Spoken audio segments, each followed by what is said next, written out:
The CDC telling doctors they've got to do better after a big outcry online and a ton of viral videos of women reporting really intense pain while getting an IUD inserted. Really want to know if anybody has had as bad of an experience as I had getting an IUD put in.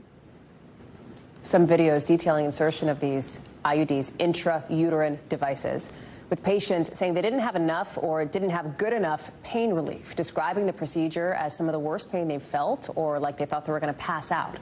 IUDs and some other implants have been around for a while and are the most effective birth control methods out there, according to the CDC. They can last for years.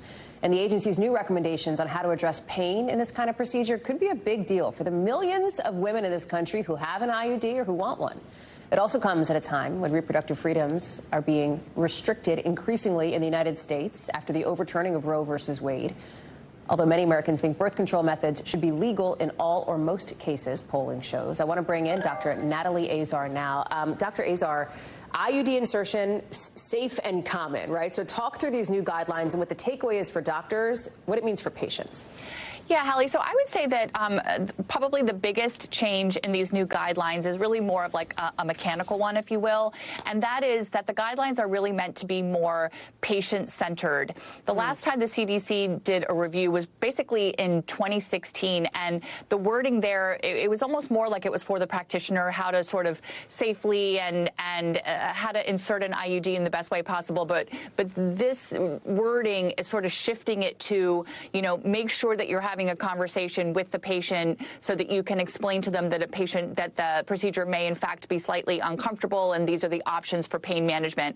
I think one of the specific changes that's in this new guidance is that previously there was an option to use an injectable form of lidocaine, which is an anesthetic, which itself is kind of uncomfortable. You're literally injecting the cervix with an anesthetic, and now they're also offering that lidocaine in a topical route, so a cream or a gel that they can put on the cervix as well. Do you get any sense that, you know, I think one thing that has happened online over the course of the last however many months, years, et cetera, women are talking more about stuff that affects women, right, including IUD insertion and the pain that comes from that. I think we talked about this about, I think it was endometriosis not too long ago. Sure. Do you think that the more vocal women get about this in sort of their spaces, the more this catches the attention of doctors, of health officials, et cetera? Is that a fair connection? You know, I think it does. You know, as I said, the last time the CDC reviewed this was in 2016. You know, I think that, you know, anywhere between 5 to 10 years is not an unreasonable time for any, you know, body like the CDC to update their guidance. So I don't know if it had such a direct effect. I think the CDC probably operates a little bit in a vacuum in that regard. You know, but it's very interesting because I spoke when I knew we were doing this segment today. I immediately tapped the shoulder of one of my GYN colleagues and asked her experience. And she says, you know, a lot of times patients really come in expecting and anticipating so much pain, and then they do the procedure and they say, oh, it wasn't that bad. But she always discusses the expectation that there could be some discomfort and make sure that her patients are comfortable. You know, not everyone is the same, but it really has to be a patient-centered discussion for sure. And the patient, I know you would always encourage patients to advocate for themselves too.